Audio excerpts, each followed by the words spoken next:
that's when I switched from that identity of mom.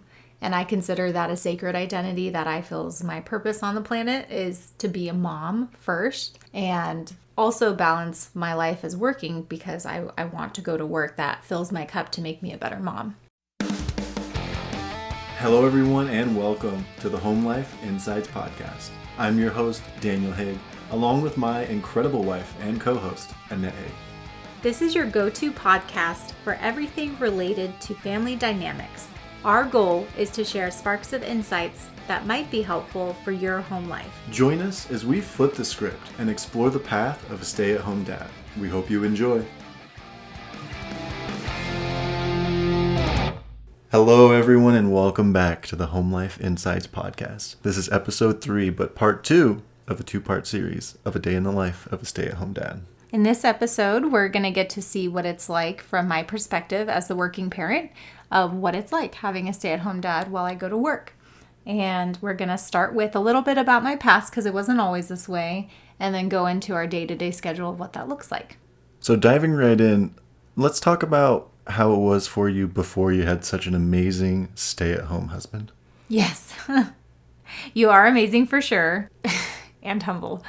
So before, ever since I was young, I was very much a go-getter mindset. I was driven, I would say, an example for my parents to career success, but I also wanted a family.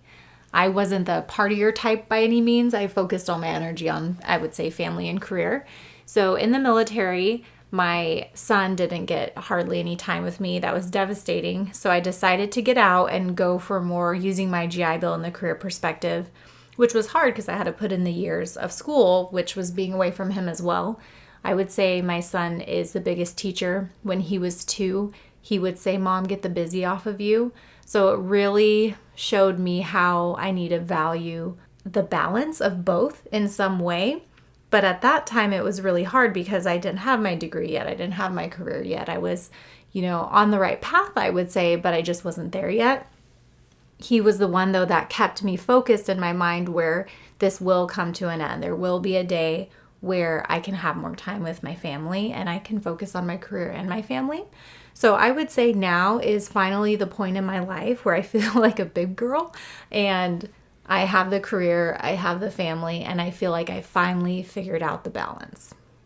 I know a huge prelude to having Keanu was that picture that you painted of dropping off Nick, your first, to daycare, and just how much he would be crying and how sad it was to have to leave him. And she would always mention to me, you don't know how hard it is to have to drop off your baby to other people, to know that they're just going to cry all day until you come and get them. Yes, and just to clarify, Nick is 11, Keanu is 1, and then we have a girl in the middle who's 7. Her name's Brooke, and dropping him off, he was devastated. I think some kids do really well in daycare, and I think it's really cute how they get the little baby social environment. I think my daughter handled it a lot better, but my son, I know he needed my attention, and I know he wasn't getting it, so that was a big learning lesson for me to advocate for more of the stay-at-home lifestyle, because I learned a lot from him. So Nick was a huge learning lesson for you, essentially.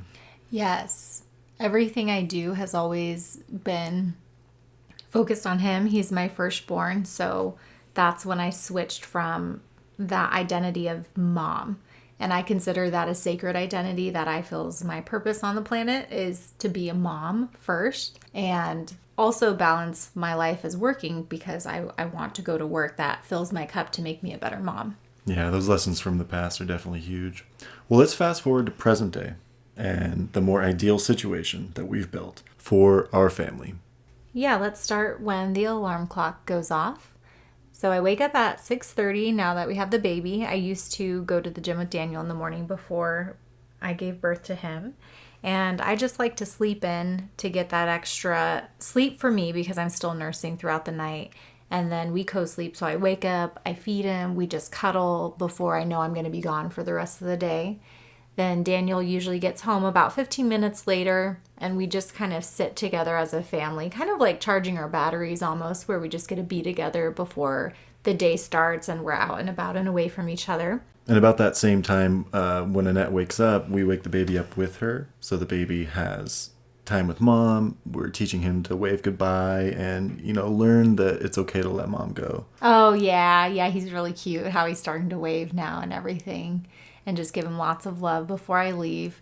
I wouldn't say that he screams when I leave the room because he's with a caretaker that he's familiar with, his dad. So it's not like daycare where you drop him off and he's really sad and you have to run and hide. Yeah. So he does really well with that transition. We try to frame it to be a positive thing. Yeah, a positive thing. Like, I'm going to see you later. He usually gets my chai ready, which is amazing. We posted that from the last episode. And the recipe's on all of our social media platforms. It's absolutely incredible. I don't eat breakfast, and that I would say is my breakfast for the day. I like to wake up, kind of get ready fast and go straight to work. I don't really want to wake up too early and then hang out and then go to work, just with when I have to be to work at. I have to be there at 7:30, so usually I leave around 7:10. And on the way to work, I like to listen to Audible or a podcast, and that's my time to clear my mind on the way to work. And we live in Alaska, so it's really beautiful outside. And that's always nice. Not really much traffic in the town we live in.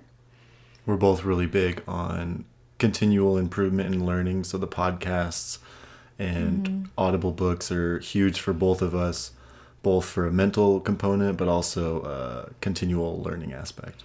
Yeah, I like to keep my mind thinking. Like, I feel really good when it's thinking of new ideas. And when I get to work, I really do hit the ground running. I work better where the more tasks I get done, like a well-engined machine or a well-fueled machine, I do better when I start going really fast. At around 10, once I got a lot of my work tasks done, I recaffeinate myself, and it's fantastic. My mind is much more focused with caffeine. And then that's when I get all the ideas to message Daniel my tasks that I am requesting to have done for the day. Well, what is your caffeine of choice at that time? So you've had chai in the morning. What's your caffeine of choice midday? Okay, so lately from Costco, I'm really obsessed with those Zoa energy drinks. I think they're like 160 milligrams. I really just try to stay under 200 milligrams of caffeine since I'm still breastfeeding. And I drink one of those, and I feel like that's my mental reset of main tasks at work are done, and now I need to think about Daniel and what main tasks I want at home done. So this is not sponsored, but Dwayne "The Rock" Johnson, if you're listening, reach out, no problem. We would love to work with you. Oh gosh. Okay, so then I usually message Daniel to check in of the plans for the day. We do have an Airbnb next door because we have a triplex. So I usually try to remind him like, hey, we have a same day checkout, or this unit needs to be flipped. So he'll take care of that. Or it could be things that we may need from the grocery store, or I like to look in what's going on in the community. If there's any rec center tot times, I'll let him know about that. A lot of events, yeah. And that's part of the balancing act of being a stay-at-home dad is, fortunately for us, we do have another source of income through our Airbnbs. So I manage those as well as time with the baby. Yeah, so that's a good way to be a stay-at-home parent and get that extra income as well, and helps out with the financial part of it. And then around lunchtime, Daniel goes to the gym again, which happens to be right next to my work. So I think you work out before you see me at lunch or after? Generally before. Oh, okay.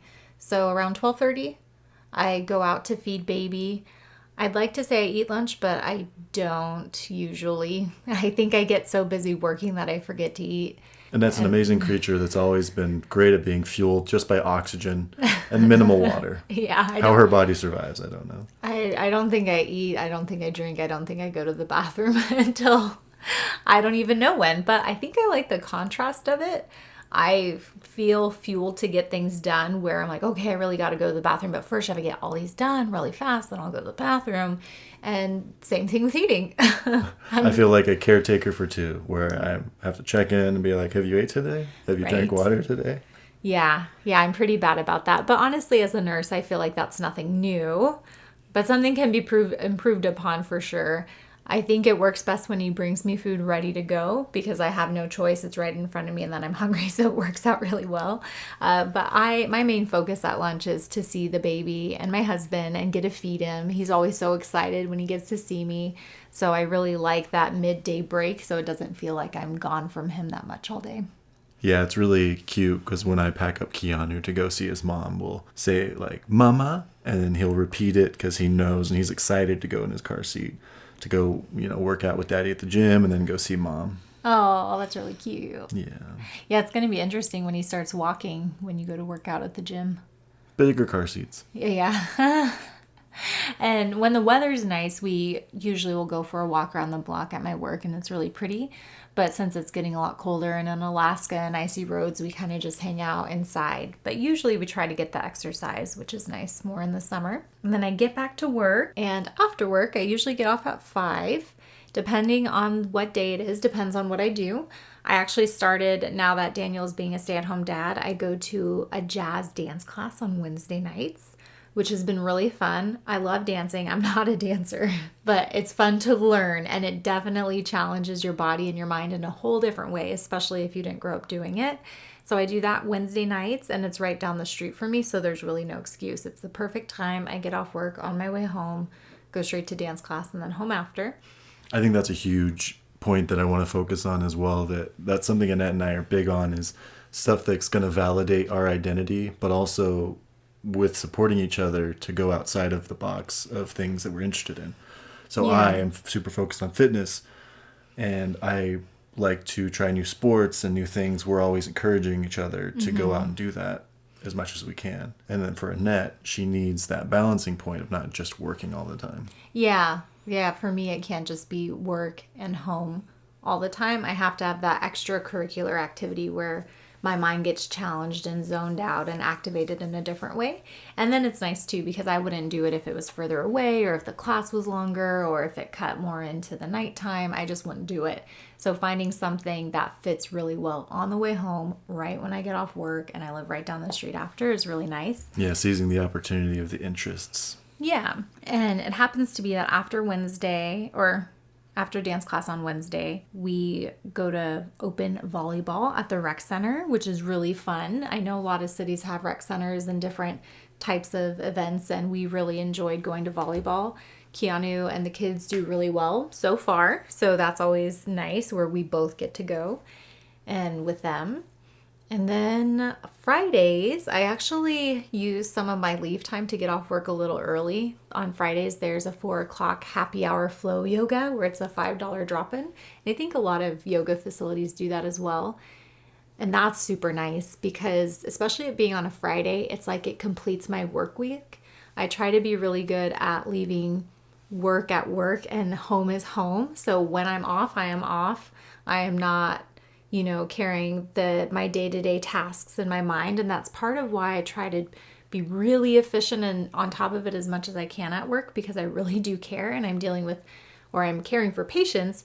I wouldn't be able to sleep at night if I didn't get my work done and left it at work. So I do better when I'm on top of it at work and then I'm done for the day and then I'm going home or doing something fun. And I can always gauge how much of work has been left at work based on the nighttime conversations. Yeah. Because a lot of the times, if it's super weighted on her, that she needs to express this dis-ease, if you will. Well, it's not really a disease. Dis-ease. Dis-ease. Oh, yeah. Yeah. So it is actually very common in, I would say, the female genealogy to verbally vomit, talk, diarrhea. Okay. It's the most attractive statement I've ever heard. That came out wrong. But you know what I mean. What's it called? Word vomiting. There we go. Yeah, so word vomiting. And there's actually this really funny book. I don't know if it's a print book, but it's on Audible, and it's a recording of a seminar. It's called Understanding Women by Alison Armstrong, and I highly recommend it. And in the book, she talks about the women tendencies. And it's so funny because I would think that, oh, well, I'm a woman, so I understand myself, but I don't. And listening to that book made a lot of sense. So that's kind of part of it, is being able to talk to unload everything from my day as well when I get home, and for him to be there to just listen. Maybe he'll say stuff, maybe he won't, but honestly, I just need to talk and he doesn't really need to say much. Yeah, everything I've learned from women came directly from Mel Gibson in the movie What Women Want. Highly recommend it. Then we move more into the dinner portion. Daniel's a chef. Once a chef, always a chef. So he does most of the cooking, which is I think the best part of having a stay-at-home parent, right, is where you don't have to both be working, come home, then cook dinner, and then get to eat. It's kind of nice to just come home, family's there, food's ready, and then we can just hang out all together as a family. Which this would be a huge common theme in our podcast is that communication aspect, because not everyone likes to cook. And if you were to expect somebody to do all the cooking or expect them to do all the cleaning when that isn't a strength of theirs, I think it's going to create more harm than good within the relationship. Yeah, inches become miles, so staying open with that communication for sure. Yeah, so I love cooking, so it makes it kind of easy for me to plan and prepare dinners, kind of like I was in the restaurant industry. Yeah, and then when I cook, I feel like a little kid. Like, look what I made you, Dad. Do you like it? But no, I'd say I do pretty good. She does great. I always appreciate when people cook for me. Yeah. Which just doesn't happen often. Yeah. Just don't ask him to critique because he will literally critique very well. He's like those people in the shows where you have no idea what they're saying or how to say it. No, I critique at restaurants and cafes. Basically, I critique for things that we pay for. But if I'm just going to, Grandma Sally's house, whatever she's making, I'm not going to critique it. Unless you ask him, critique my food, then he will. So be careful with that one. Whenever you're around food enthusiasts, be careful with that one because your feelings might get hurt. I tend to be pretty nice. Yeah, he's pretty good. So we wind down with the family, whether that be watch a movie or play games. We're pretty big on games when we're all together to get that interaction and that fun time all together. We rotate through different things. We were the CrossFitters that started doing puzzles during COVID. Yeah. So that meme came out for sure. Yeah, but we get in, we have I think a lot of families have a closet full of different games that they choose from and different things that they want to do. So then around, I would say 8:30, we start getting ready for bed. And an important part of my entire day is that I get the plug-in with my son and my husband in the morning, but then at night, I need a plug-in with the other two. They're still sleeping when I leave for work, so I lay down with each of them before bed, whether we read, whether we talk about something, whether we just lay there. That part is huge for me, and I will never miss that because that's where I just get to be with them. She did skip the most important part of her day. What was that? And up to this point, let's bear in mind that she's consumed close to 0 calories other than dinner. I eat dinner. And she's ate close to nothing, barely drank water, probably hasn't used the restroom. And now it's dessert time. Oh, let's talk about dessert. Okay, so last episode we posted Daniel's we posted Daniel's chai recipe. And then this one we're going to post my dream come true recipe. That is the perfect literal cherry on top to my day.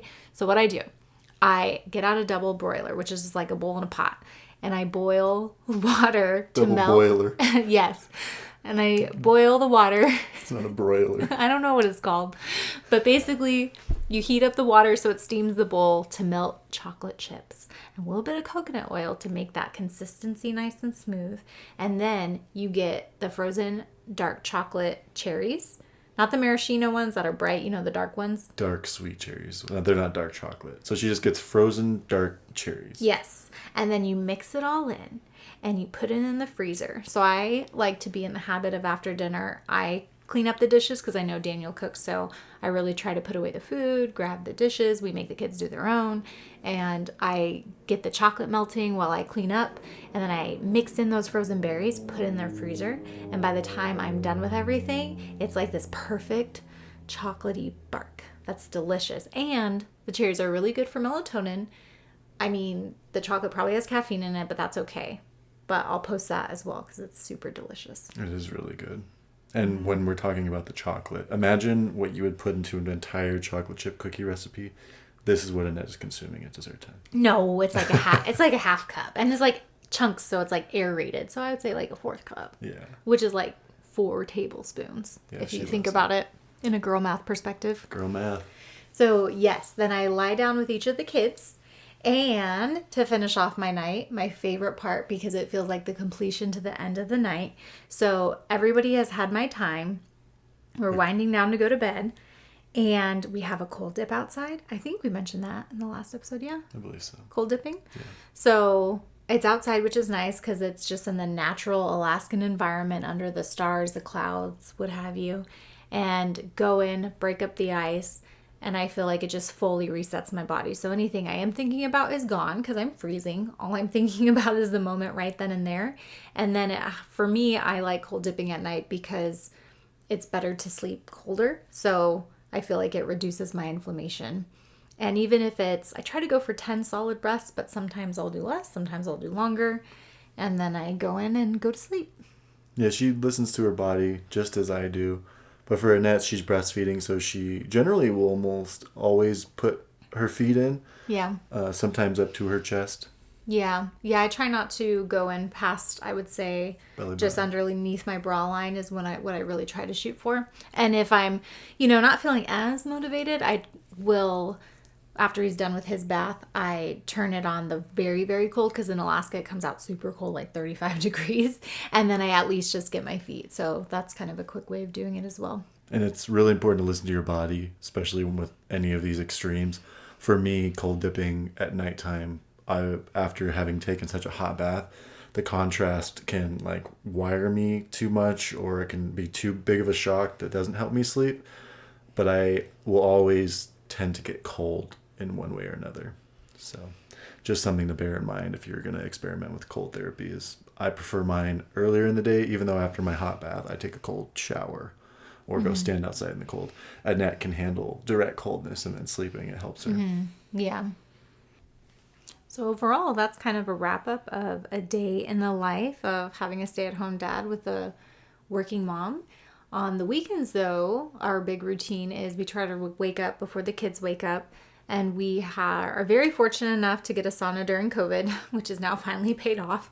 And we'll sauna, and we have a handful of mindful books, I would say. Like right now we're going through Tao Sports for Business Life and Athletes, Stoicism, just all kinds of things. And we, chip away little by little during the weekend.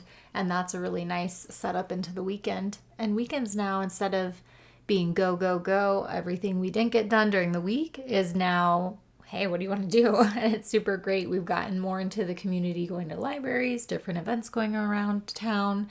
We live 3 hours away from Costco. So yes, we still drive to Costco and load up and come back.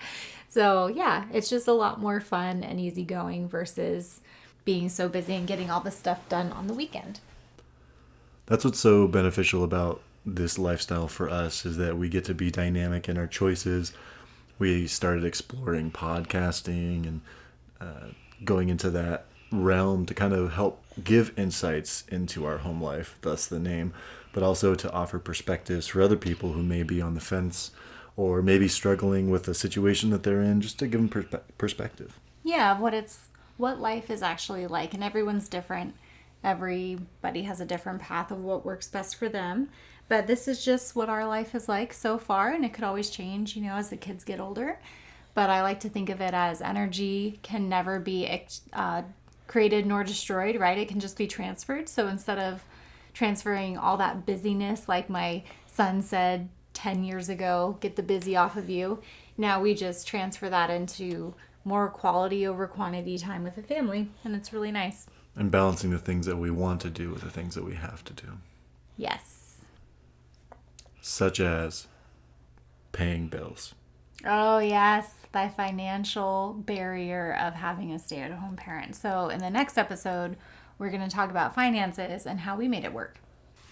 The key questions for today is focusing on the quality over the quantity. So what are your must-haves from the working parent to make you, you? So for me, I have to plug in and get that quality time with each family member. Yoga and dance are really important to me because that makes me. The cold dip at the end of the night feels like refreshes me. I really try to focus on sleep. And also I want to hear from you guys, tips as well. I usually check in with my husband around 10 o'clock each day to kind of give him a task list that it's all him and I don't really have to do. But I would love to hear what the working parents do to make your guys' dynamic work as well.